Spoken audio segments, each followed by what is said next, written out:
உதகை அடுத்த லவுடில் பகுதியில் காலி குடங்களுடன் சாலை மறியலில் ஈடுபட்ட பொதுமக்கள். ஆளும் கட்சி பகுதிக்கு மட்டும் எந்த ஒரு பிரச்சனையும் இல்லாமல் தண்ணீர் செல்கிறது. எங்கள் பகுதிக்கு ஒரு சொட்டு தண்ணீர் கூட கிடைப்பதில்லை. பொதுமக்கள் வேதனை. நீலகிரி மாவட்டம் உதகை நகராட்சிக்குட்பட்ட 36வது வார்டு லவுடில் பகுதியில் காலி குடங்களுடன் பொதுமக்கள் சாலை மறியலில் ஈடுபட்டனர்.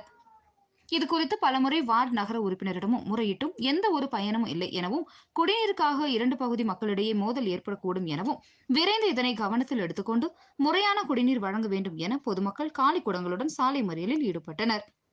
மேலும் உதகை 36வது வார்டு பகுதியில் குப்பைகளை எடுத்து செல்ல வாகனங்கள் வருவதில்லை எனவும், அடிப்படை வசதி இதுவரை செய்து தரவில்லை எனவும் மக்கள் வேதனை தெரிவித்தனர். முறையாக குடிநீர் தரவில்லை என்றால் சாலை மறியல் தொடரும் என்றனர். மேலும் எந்த ஒரு அடிப்படை வசதிகளும் செய்து தரவில்லை என்று அந்த பகுதி மக்கள் தெரிவித்து வருகின்றனர்.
தண்ணி வர மாட்டேங்குது.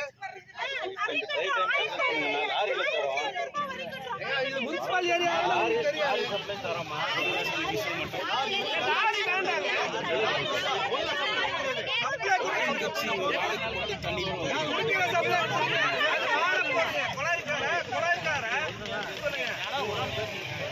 சார் ஆளுங்க சார்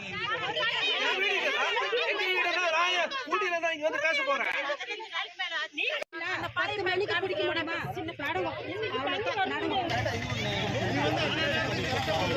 ஏற்கனவே கவுன்சிலர் சார்ட்ட சொல்லியிருக்கோம். நாங்கள் அவர்கிட்ட சொன்னாக்கா அவர் சொல்வாரு ஒரு நேரம் தான் எங்களுக்கு ஒரு அவர் முக்கால் அவர் தண்ணி வரும் குடிக்க சொல்றாரு.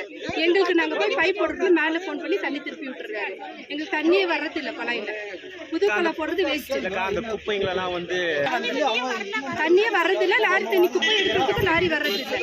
கோயில ஒரு பண்டிகை நடந்துச்சு எங்க ஊர்ல பண்டிகை. அதுக்கு லாரி தண்ணி கூட கிடையாது. மத்த எந்த கவுன்சிலரும் அப்படி பண்ணது கிடையாது. ஒரு ரோடு கிளீன் பண்ணாங்களா, ஒரு தண்ணி விட்டாங்க. என்ன விட்டாங்க சொல்லுங்க? ஒரு பண்டிகை வந்துச்சு இல்ல ஊர்ல, ஏதோ ஒன்று பண்றாங்களா அவங்க? ஒரு தண்ணி விட்டாங்களா கேளுங்க பாக்கலாம். தண்ணி விடுறதுல ஒரு குப்பை லாரி வரல, ஒரு கிளீன் பண்ண யாரும் வர கிடையாது. 4 நாள் தண்ணி வந்துருச்சு. நாங்க கலெக்டர் ஆபீஸ் போயிட்டு வந்து 8 நாள் தண்ணி பண்ணிட்டாங்க. அப்ப நாங்க என்ன செய்யணும்? கலெக்டர் ஹெல்ப் தான் நாங்க போறோம். 8வது நாள் தண்ணி விட்டா அப்ப நாங்க என்ன குடிக்க சொல்லுவோம்? நீங்க போய் கம்ப்ளைண்ட் பண்ணீங்களா, அதனால நாங்க விட மாட்டோம்னு சொல்றாங்க. இதான் நடக்குது.